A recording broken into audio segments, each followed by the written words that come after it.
just want to welcome you all. My name is Isabel Fletcher. I'm with Horizon UA, who is a project partner of the organising projects or the co-hosts of today's Lunch and Learn webinar on financing mechanisms for urban nature. This event has been jointly prepared by two projects who are working with cities and regions on unlocking novel financing mechanisms for urban nature. And those two projects are Urban Nature Plans Plus and Invest for Nature. So on the panel today, or coming up on your screens during the webinar, you're going to see a number of different faces, all involved in one or both of these projects, Invest for Nature and Urban Nature Plans Plus. The format for today, we're going to spend the first 10 minutes or so just setting a little bit of context. You'll hear from my colleagues Martina Brophy and Hadiza Lemu about the two projects.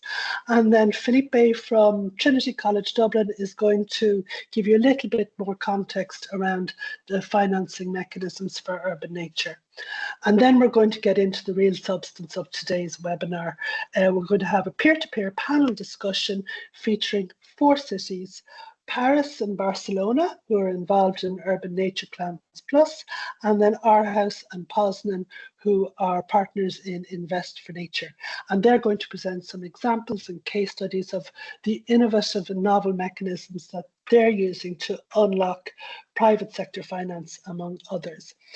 That discussion is going to be moderated by Siobhán McQuade, who has a foot in both camps in terms of both Trinity College and Horizon UA. She's sits in the School of Business Centre for Social Innovation in Trinity College and is the founder and director of Horizon UA, where I'm based. Just some housekeeping rules before we get started today. Please keep all microphones on mute. This webinar is going to be recorded and will be available on the Urban by Nature platform. It forms part of the capacity building series that is being created in Urban Nature Plans Plus to help cities and regions develop strategic urban nature plans that they must do. And I think the situation for doing that is becoming increasingly more regulated, and the requirements, but enough for me about that. You'll hear about that from Filipe. If you have questions, please put them into the chat. Maybe if you're asking a question and you're from a city or a region, do put in the region that you're from. It should be great to know where everybody's coming from today.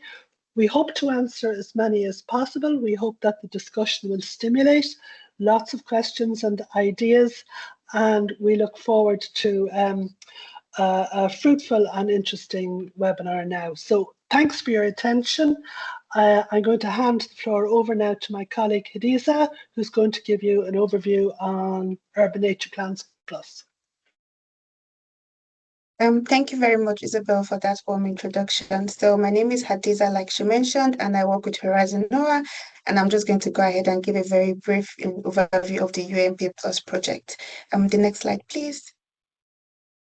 Yeah, the project has its roots in the EU Biodiversity Strategy 2030, which sets the direction for integrating nature into urban developments.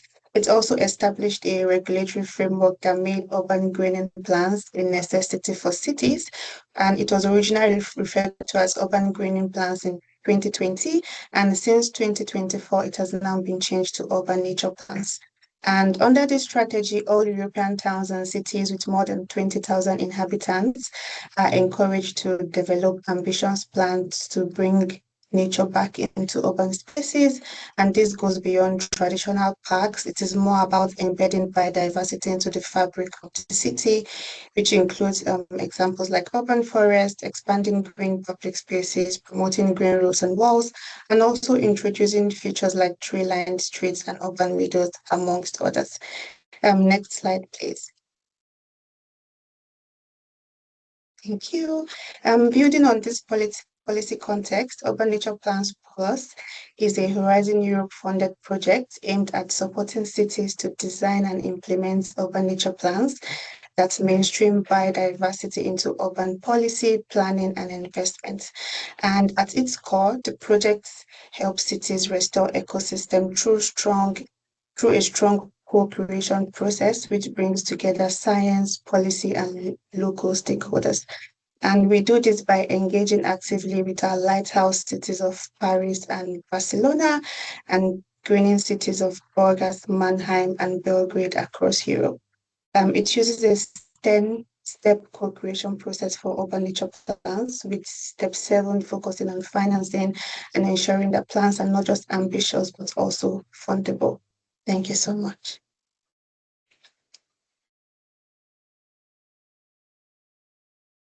Hello, everyone. I will just provide a quick overview of the Invest for Nature project. Next slide, please. So Invest for Nature is a Horizon Europe funded project that contributes to the creation of a market for nature-based solutions. And its aim is to prepare the grounds for investments in NBS by evaluating its benefits and economic performance. And it's a consortium that comprises 15 partners across 11 EU countries. And we have 5 living labs across Austria, Denmark, Norway, Portugal, and Poland, with NBS operating across a range of landscapes, including coastal, rural, urban, fluvial, and mountainous. And you will hear very shortly from 2 of our living labs, Poznań Municipality and Aarhus Municipality, about the inroads they are making into mobilising private sector investment and financing of nature. Next slide, please. So Invest for Nature lays the groundwork for NBS investment by aiming to achieve the following key outcomes. So create a thorough understanding of the economic costs and benefits of NBS, to enable the creation of business models and suitable market conditions for NBS. And there is a large and rigorous body of work that's been completed by the IFREN consortium through various key deliverables, looking at the economic financial performance and insurance value of NBS, and also surveys and interview research with public sector and investors to understand the motivations and challenges around financing NBS and nature. So if you're interested in learning more about that work, I encourage you to check out the IFREN website and those particular deliverables.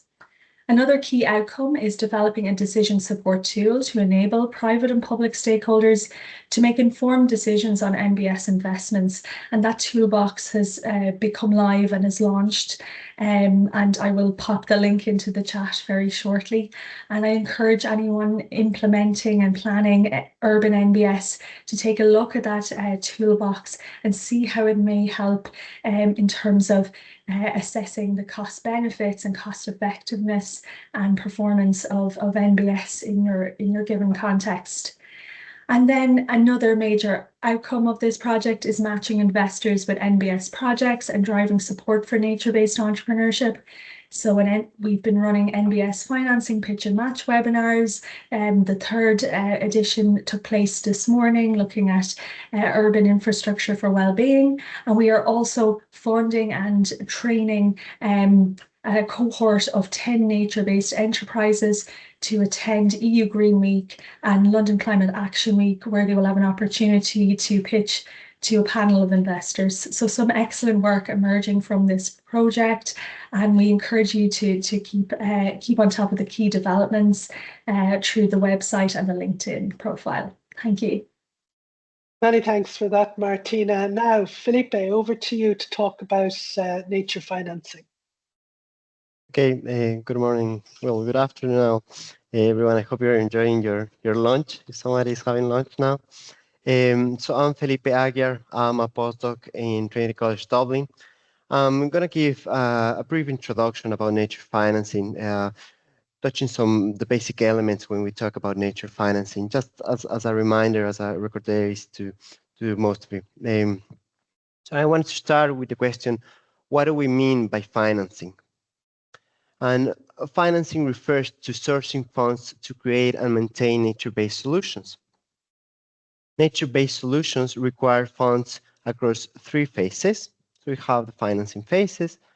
planning costs, capital investment, operational costs. When we talk about planning, we refer to the design, to a feasibility analysis, or to the identification of stakeholders. When we talk about capital investment, we refer to the construction of the MBS itself, to the implementation, to the development. Regarding operational costs, we change the focus to the maintenance, to the monitoring of the NBS across time. And we also have this graph that we know about financing phases. And normally, the financing needs for an NBS, it will be at the highest point in phase 2 for capital investment. It will be a mistake just to focus on phase 2 when we have phase 1 and phase 3, and particularly in phase 3 as it goes along across time around the maintenance of the NBS and the governance also. So because we have this maintenance across time, when and how can we cover this cost for maintenance? There's a need also to generate income, to generate revenue. So when we talk about financing, it's not only the cost associated with an MBS, but also the benefits that the MBS can provide. In other words, the value creation of the MBS, or more formally, the business model of the MBS, the business model for the sustainability of the nature-based solution. And I think a key question is who pays for this MBS? Who can pay for an MBS project? And when we try to answer this question, we have the types of finance, right? So we have, normally it can come from the public sector, from public revenues, or it can come from the private sector, seeking a return on investment, which is key. It goes back to the capacity of the MBS to generate benefits. And we also have blended finance. So these will be the typical types of financing. Now, the blended would be the combination of these two. Now, some authors also include philanthropy as separate. It can also be included as the private, but some authors like to put it as a separate type. Because philanthropy wouldn't look for a return on investment, but rather it will seek for impact, for measurable positive impact of the MBS. Unfortunately, 90% of nature-related projects worldwide are being funded by the public sector. So there's a huge polarization or reliance on the public sector. On top of that, we have the EU's nature financing gap. According to this report of the European Commission, 65 billion are needed to achieve environmental targets set in the EU, among them to restore nature, to avoid nature losses, or to prevent them. 28 billion are currently being used. Therefore, we have this 37 billion gap, and this need to finance nature. Particularly to try to capture more finance from the private sector. So another key question is, how can we unlock finance from the private sector? And we have it there. Now, this figure came from Biofin Catalog of Finance Solutions. Now, after the webinar, we're going to share some resources with you. This is a great resource. It has a compilation of the different financing mechanisms that are available for nature. Over 60 results from them. We have, for example, crowdfunding, green bonds that we're going to talk about it in this webinar, taxes and fees in the tourism sectors, and so on. So the literature on financing mechanisms is huge. There's a lot of alternatives. While there is a lot of mechanisms available, the realities the cities might face are different. They are more challenging. So at the same time, there are a lot of challenges around financing mechanisms. So we have both elements. A lot of mechanisms, most of them, there are also challenges around it, like lack of knowledge or like difficult measurement of the benefits of the MBS, changes in regulations, and so on. So now we can go and I think we can open, that would be it from my side. And I think we can open up now with City of Paris with panel. Thanks, Filipe. Yes, thank you. Hello, everyone. My name is Celeste. I work for the City of Paris. I work for the Green Spaces and Environment Department, and I'm in charge of international affairs. And after discussing it with my colleagues from the Finance Department and Ecological Transition Department, we came up with two tools that the City of Paris has been using to diversify its sources of funding to fund the transition and adaptation of the City of Paris, focusing on nature-based solutions. Can you please jump to the next slide? Super, thank you. The first one is a massive tool when it comes to the City of Paris, is changing the way we structure some of our debt. So the City of Paris borrows directly on financial markets to finance its investment needs. And some of this debt has been structured around green and sustainability bonds. They can carry lots of different names. You can come across climate bonds, green bonds, transition bonds, whatever you want to call them. But the principle is the same, is that you, as a public authority, decide that you put up some projects, very specific projects. You have a pipeline of investments that will be made possible thanks to the money that you are borrowing from, let's say, special lenders. The main, maybe just to tell you, this allows us to borrow around 300 million to 350 million each year. But the main point that is quite interesting is that it carries a heavy reporting effort with it, meaning that investors are okay to give you money, to lend you money, and usually at a lower rate than what you would get on normal financial markets. But they want to know what, as a City of Paris, you're doing with this. So we have a substantial reporting effort with listed KPIs of what projects were funded and what success was achieved.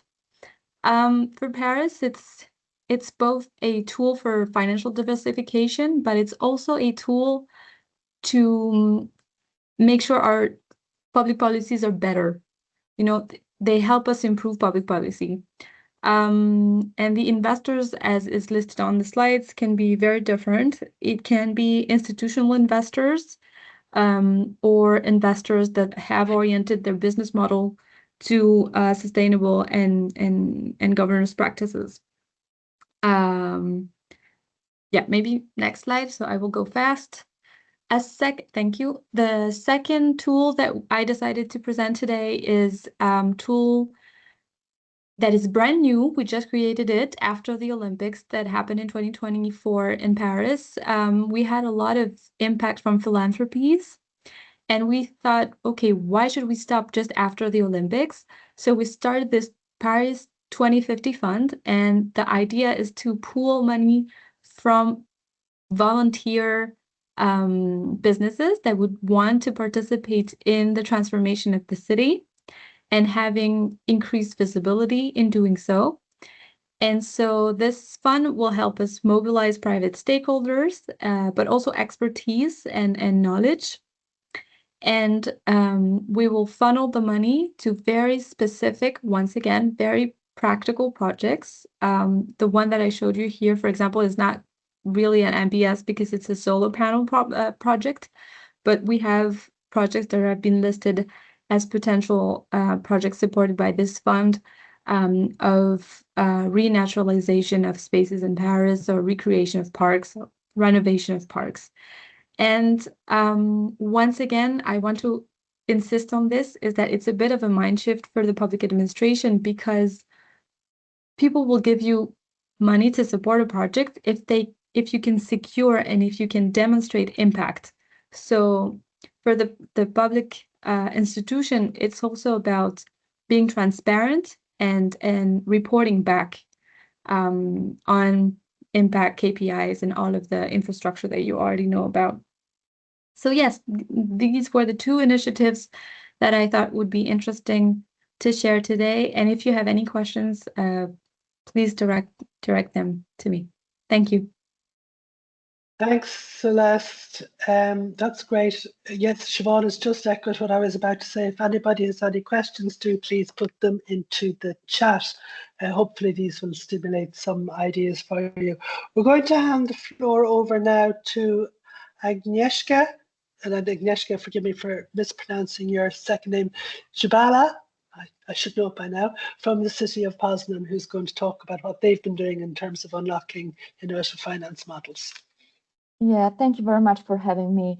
Very shortly introduction. I work in Poznań City Hall in Project Coordination and Urban Regeneration Office, and also Poznań is the partner in the Invest for Nature project under the program of Horizon Europe. Next slide, please.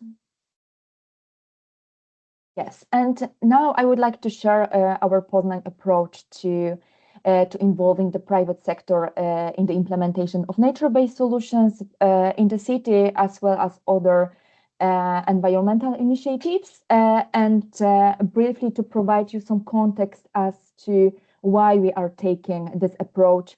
The fact is that city budget, our Poznań city budget, have recently been quite limited, and priorities are also shifting with larger budget needing to be set aside for overinvestment linked, for example, to certain external factors.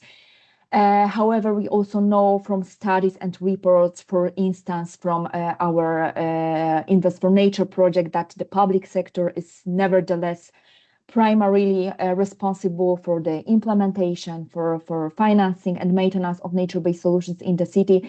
That is why it is important for us to analyze, test, and to develop various models of cooperation between public and private sectors. And here, what I would want to highlight, I'm not referring to this typical PPP formula. I have in my mind other models of cooperation between public and private sector. So hence our idea to create a pilot project related to CSR in the city, for which our public sector has not established a clear path of cooperation. So we have chosen one of the city's district, namely the Główna district in Poznań, and are focusing on our activities on this exact area. And as part of our pilot project, with the tremendous support from our Poznań Science and Technology Park, we are conducting an assessment of the private sector, businesses, also larger companies operating in this area, in this Główna district.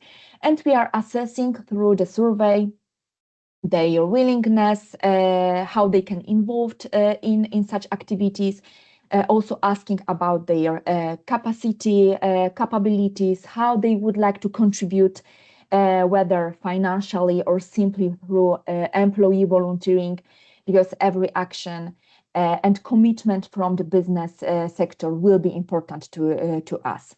And to complement this work, we also collaborated with an NGO, also operating in this area of Główna district, which carried out a social diagnosis for us, conducting both surveys and interviews with local community, and asking about some constraints, opportunities, some concerns about using the environment and the space, as well their needs in relation to this area.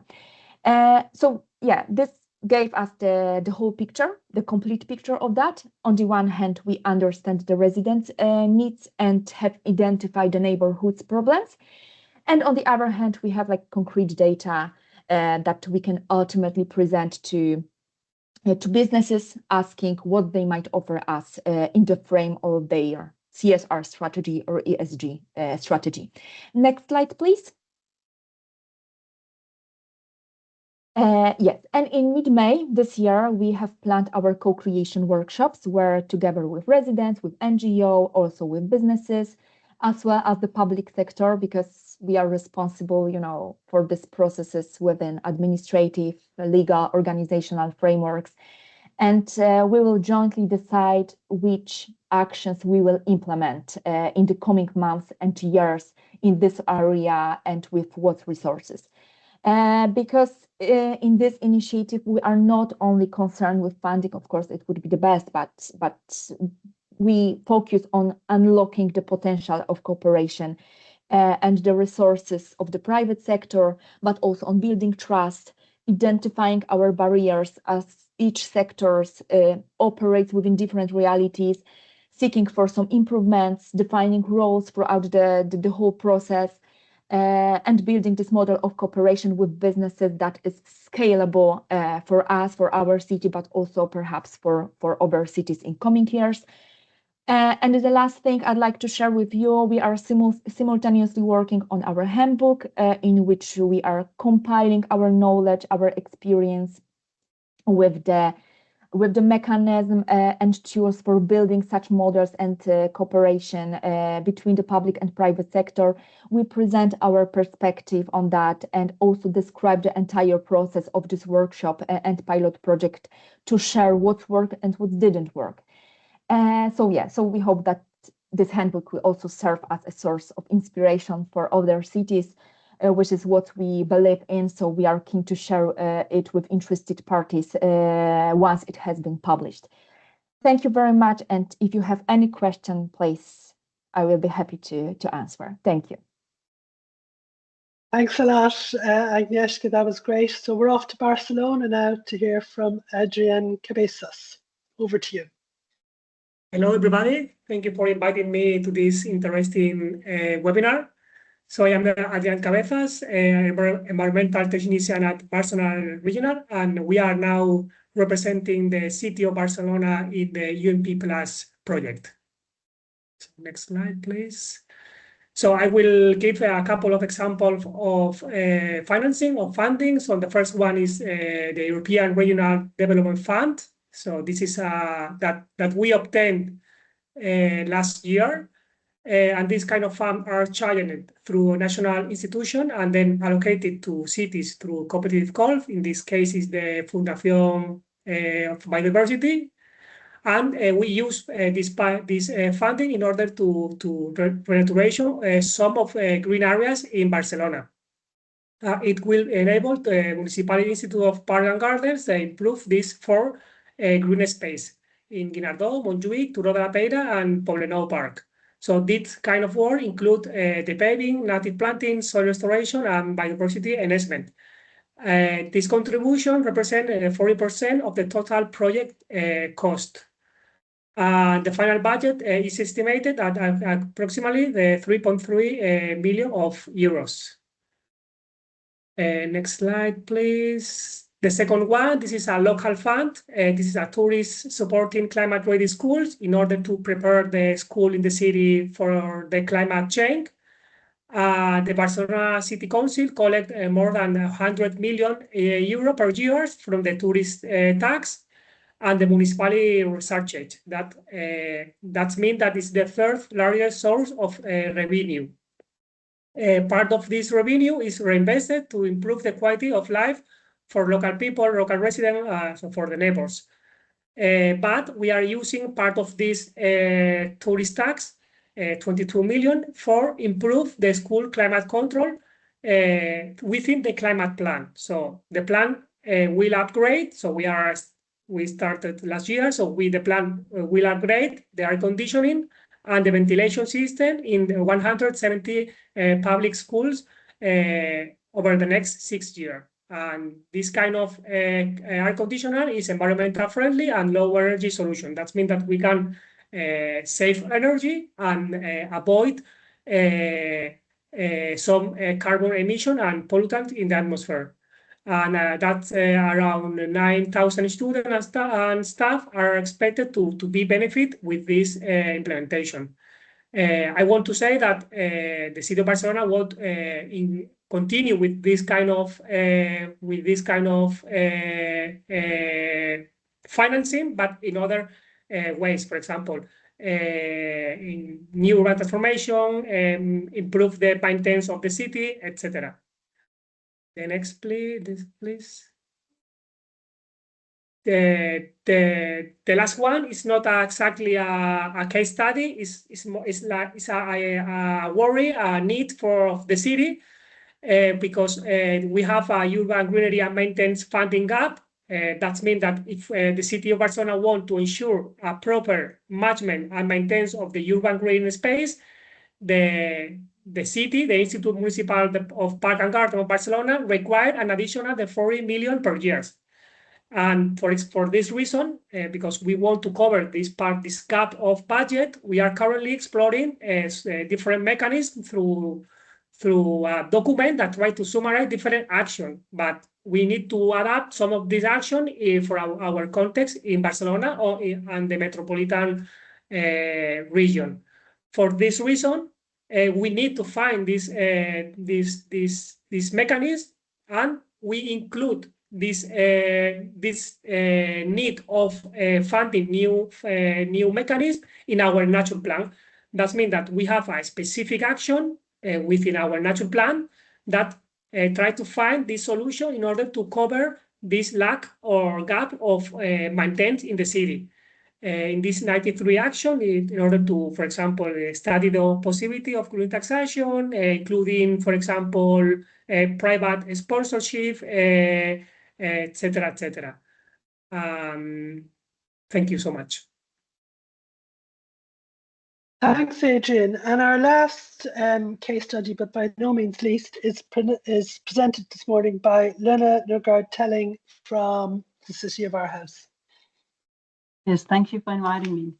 Yeah, my name is Luna Telling. I'm a project manager in the Invest for Nature project. We are Live Lab in that project. You can see the map of Denmark. We are located on the eastern coast of the peninsula of Jutland. Aarhus is a city. It's the second largest city in Denmark, which doesn't say much. We have 350,000 inhabitants, still the second largest. Yeah. Next slide, please. In Aarhus, we've been working with nature-based solutions for some years now, especially within afforestation projects, which we have been working with for 10 years in cooperation with different partners to secure our drinking water. Mainly has been the focus to start out with. But now with our new municipality master plan, the politicians has decided to use the conversion of farmland into forest and nature as a tool to reach our CO2 goal of CO2 neutrality in 2030. So you see the map, that's 8,000 hectares area that they have appointed to be water and nature parks. Half of the 8,000 are already existing nature, and the rest 4,000 hectares are areas combining existing nature that we want to convert into forest or nature. They do this, as I said, to solve our CO2 or sequester CO2, but it also solves our difficulties in securing drinking water from pesticides, to store water within cloudbursts, to not flood the city of Aarhus, which is the coastal city you see there, and to make more recreational possibilities for our citizens and nature and biodiversity goals all in all. So the focus is on multifunctionality. These parks are supposed to reach several goals in the municipality. And for now, it's just an appointment or just a designation on the map. But what's important to say is that there can be no urban development in the water and nature parks, and there can be no technical installations, for example, solar panels. And that's important to keep down the price of the land, because as soon as there's intentions or thoughts of urban development, the price of the land goes like skyrockets. And to say the last thing is that it's voluntary for landowners. So very nice to have these intentions of the parks, but how to implement them and make them come true. The city council has some steps or took some decisions. I'll show you on the next slide, please. Thank you. Because we want to convert these 4,000 hectares into forest and nature, but how are we going to finance it? The first thing they did, the political or the politicians, were to establish an internal nature fund. For now, there's 14 million euros in the nature fund. It's not enough, but it's also because we, of course, realize that we can't fund it all ourselves. We have to seek partnerships. We have to seek other actors to co-finance this conversion. One very important stakeholder is the water utility company. They're obligated to secure our drinking water from pesticides in the drinking water, which is a problem in Denmark. And they have the finances to pay 50% of the land price. So 50% of the land price for 1 hectare if it's converted into forest or nature. So we have basic, like to begin with, we have our own nature fund, and then we put on the 50% from the water utility company, and the rest is financed through these partnerships with external partners. I'll just quickly go through them. The Danish Nature Agency is a national body. They have their own goals of reaching many hectares of national forest. And the division between the pay of the land is 50% from the water utility company, 25% from the agency, and 25% from our internal nature fund. And then the Danish Nature Agency owns the forest, they establish the forest, and they run the management of the forest. Then we have a private company called Hedeselskabet. They have, through the last 150 years, worked with nature in different kinds of ways.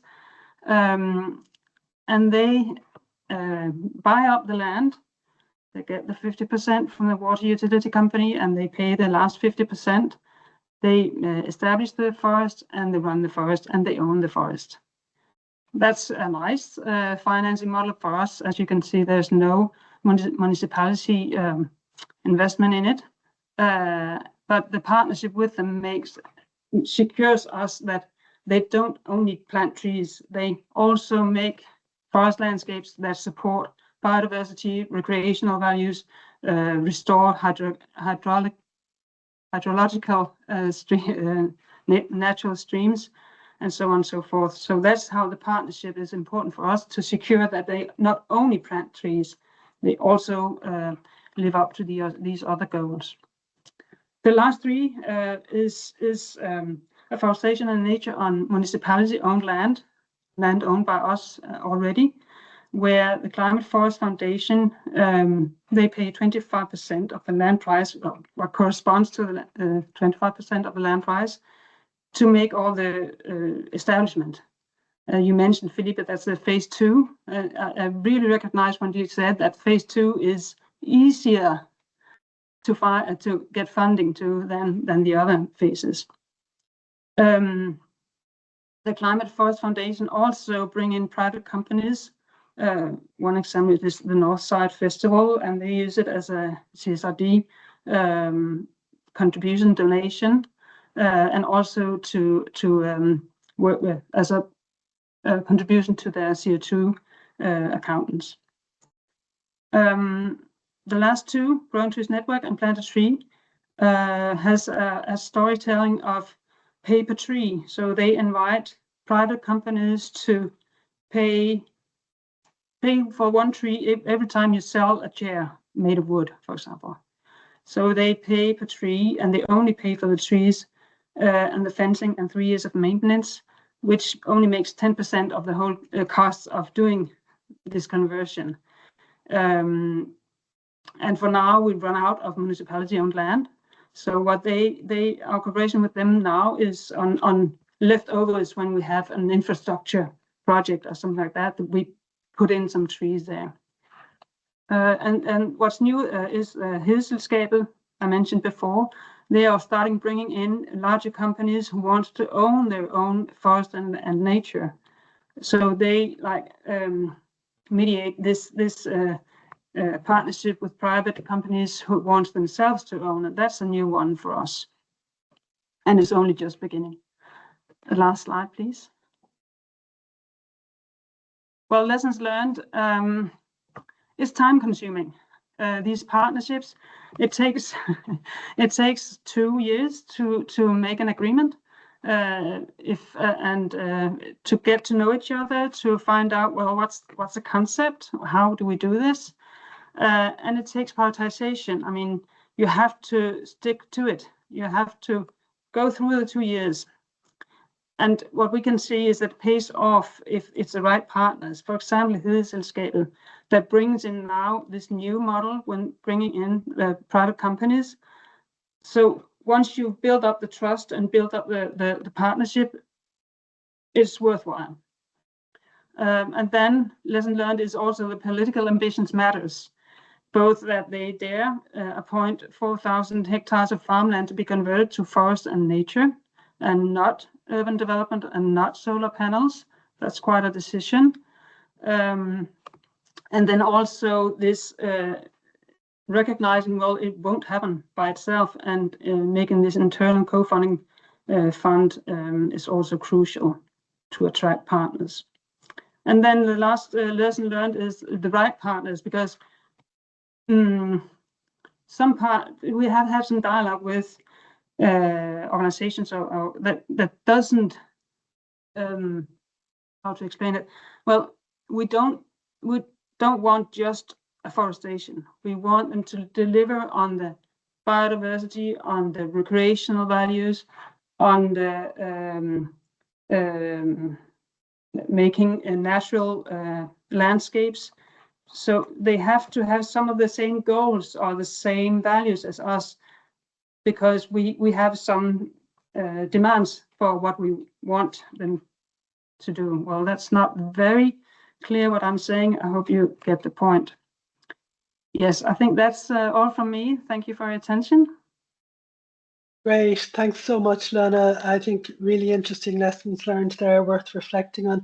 I'm going to hand over the floor now to Siobhán McQuade, who's going to moderate the panel discussion and look at some of the questions that are coming in the chat. So, Siobhán, the floor is yours. Thanks, Isabel, and thank you, first of all, to each of our 4 cities there for sharing such a wealth of and variety of different kind of experiences with financing from all parts of Europe. So it was great that we had cities from the north, from the south, from the east, from the west. We had large scale financing solutions over 10 million, and then we had small scale alternative solutions focused at a neighbourhood or a regional level. So what we hoped to show you was, I suppose, a breadth of different options for financing in nature and unlocking alternative sources. So there's some great questions coming in from the chat. And first of all, I'd like to say a huge thanks to Celeste for answering them as quickly as they came in. So you've done a great job there. And that frees up then just a couple of questions which maybe we could put to the panel as a whole. So there was some lovely questions coming in. First of all, we leave Milena. Your question is a little bit tricky, so we might come to that one after the question maybe from Vidya. My apologies if I'm mispronouncing your names, but Vidya had a lovely question there, which you really is getting to the point of, we know what the city want out. They're trying to unlock alternative sources of financing, in particular from the private sector. But what does the private sector want? What is their main motivation or logic for investing in particular in city-led nature projects? So I might put that to each of our panel members. So in no particular order, just looking at who's on my screen. So we might start, Adrian, with yourself in terms of trying to engage with private sector partners. Do you see what their motivation or logic would be? Yeah, as I explained in my presentation, at the moment we don't have any cooperation between the private sector and the public sector. That means that the complete budget of our greening maintain on our project come from the public sector, from the Institute of Municipal, but we know that And we are, for this reason, we are exploring new ways of financing, including the private sector, of course. And for this reason, we are working on this, and we see as opportunity this diversify this kind the financing, and yes, of course, for Barcelona is opportunity for the future, and I think in the coming years we can find some solution. We can start, for example, with a small project or some cooperation between a sponsorship. For example, we are trying to find solution between the sponsorship in our shared structure in the city, and they can cover part of the maintain of this structure. So we will find some solution in the small scale, and of course we want to implement in a bigger scale in the future. So yes, Okay. but the first idea is that we need to diversify the budget. It's not normal that the 100% of this budget come from the public sector. So of course.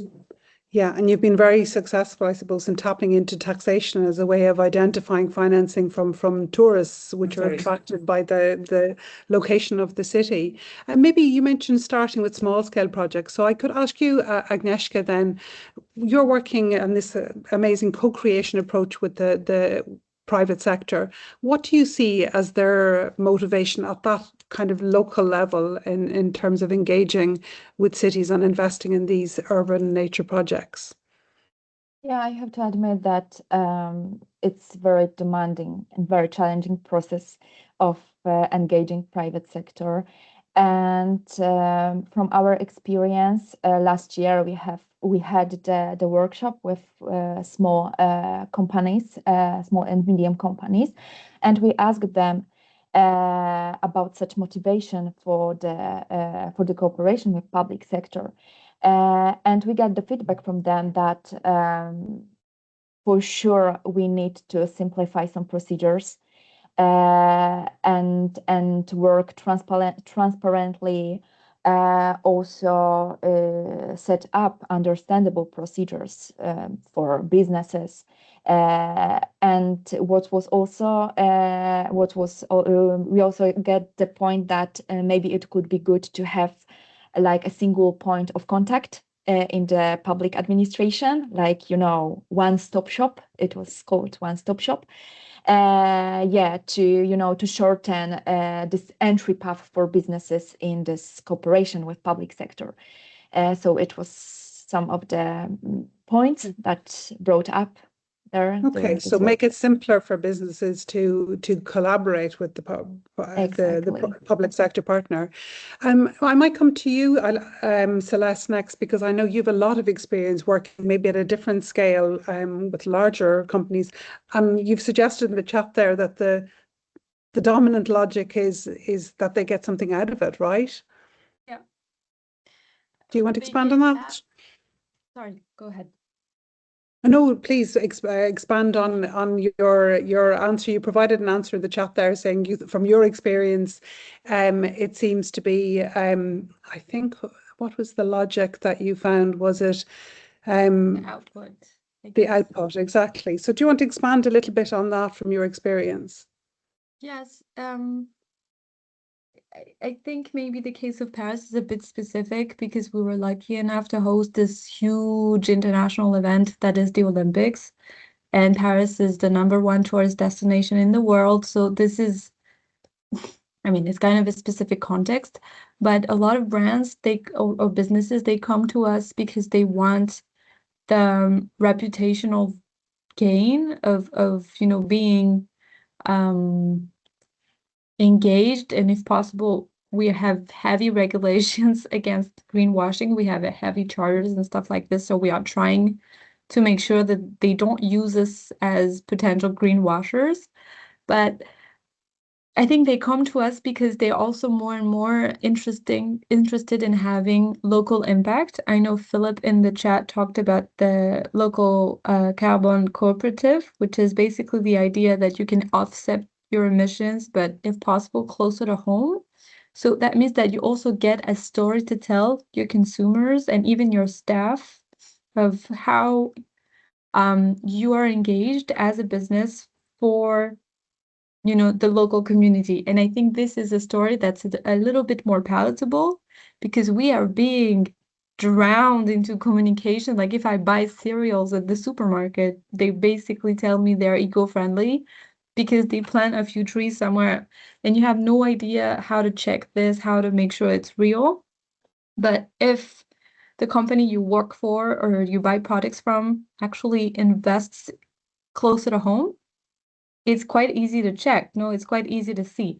And I said output because also I think for the public sector, for us, it's also how we try to convince our citizens, is that we make sure that we do things that they can experience and that they can see. So NBS has this positive aspect that it's quite, it's quite easy to communicate. It's quite visible. When we redo the sewers, I mean, people don't see anything. It's a huge feat to do. So, yeah. Okay. So projects that can be are very tangible and that people can really get behind and see the benefits of it immediately. That's really interesting, that motivation in terms of the local connectivity, because as you said, not all cities will have that brand advantage that Paris has.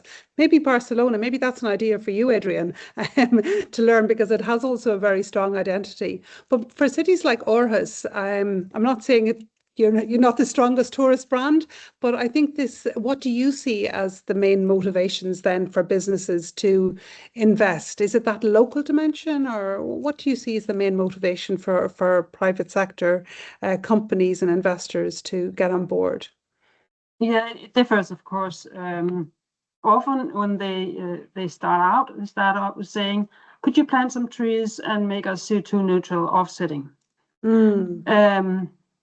That's often the way in, but then we invite them into this area and into this field where we'd like to make a forest landscape here with blah, blah, blah, and tell about biodiversity, securing the drinking water and all that.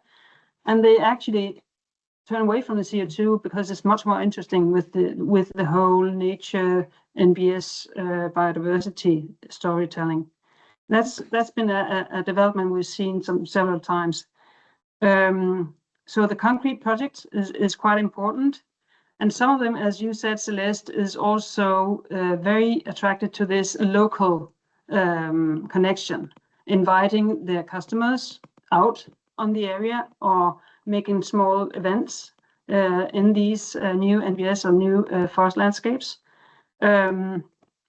So that's also a part of it. It's all of it is part of the CSR. But also it's a part of their way to attract and retain employees, because that's what the people looking for new jobs are actually prioritizing environmental and nature elements and activities quite high when they are selecting their next job. So that was the donation of funding part of it.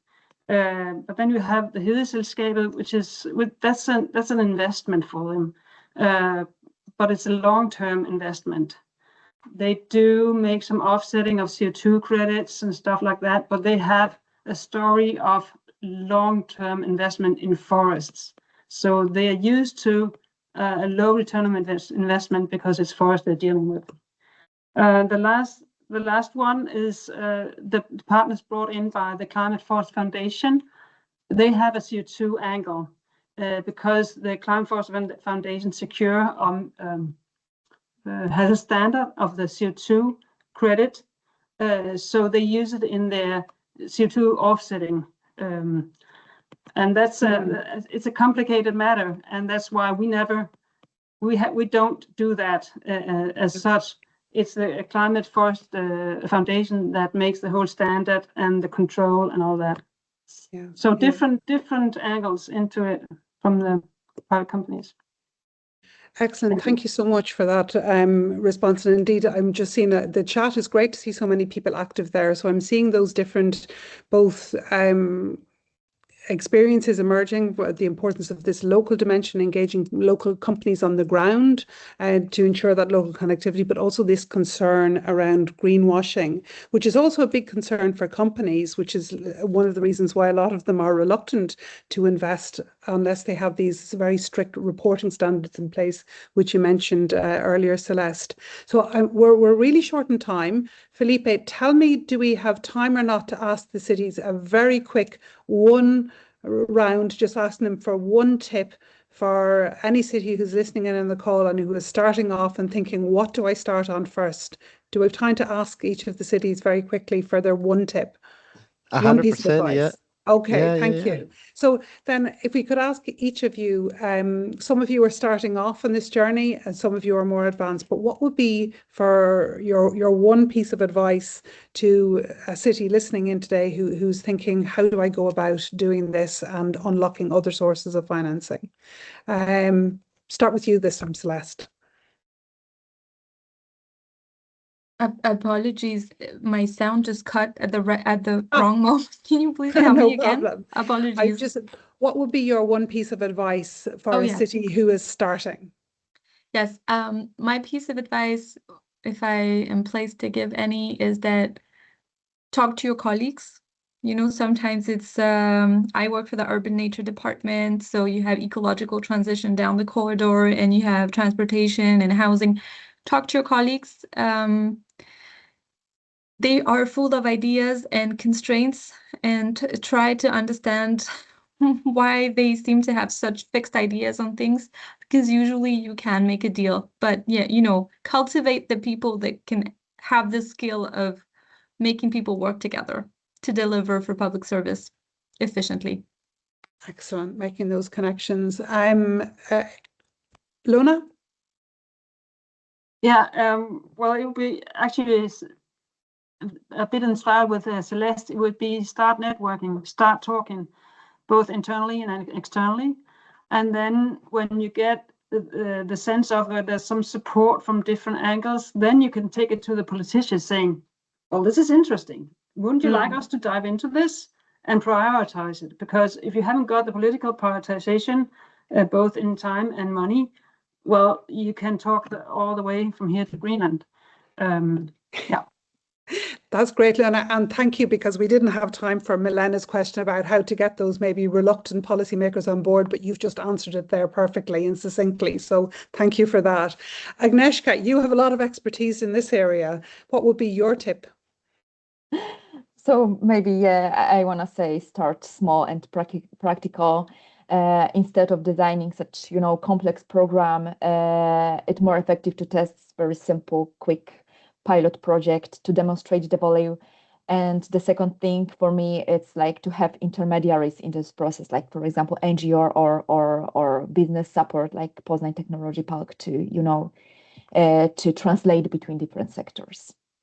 Excellent. And we'll give you the final word to you, Adrian. As you said, you're starting on this journey. So what would your either piece of advice be or the most useful piece of advice you received be?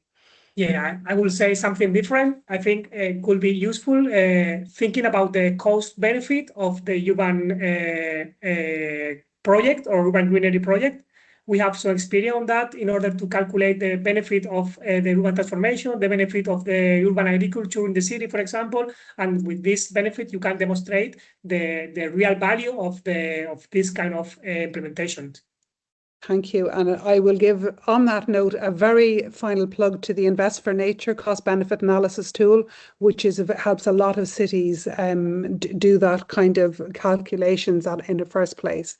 And again, I'll hand over to Filipe, who can maybe round up and talk about the excellent support available from both projects for cities embarking on this journey. Over to you, Filipe. And just to mention that, yeah, keep an eye on the resources that are coming out from UNP. We're working on a guidebook around financing mechanisms that could be of interest for most of you. And I think, yeah, we have run out of time. So where's Kes? Hope Kes is here still. Just to wanna wrap it up. Yeah. I'm still here, absolutely. Just fantastic webinar, 2 great projects, so many tools, so many insights, and so much work to do to bring the private sector into financing nature, because that is the big challenge. So great to have everyone here. There's more webinars coming. You can find them in the chat, the links. And thank you to all those people that pulled this webinar together. A really fascinating listen. Thanks a lot.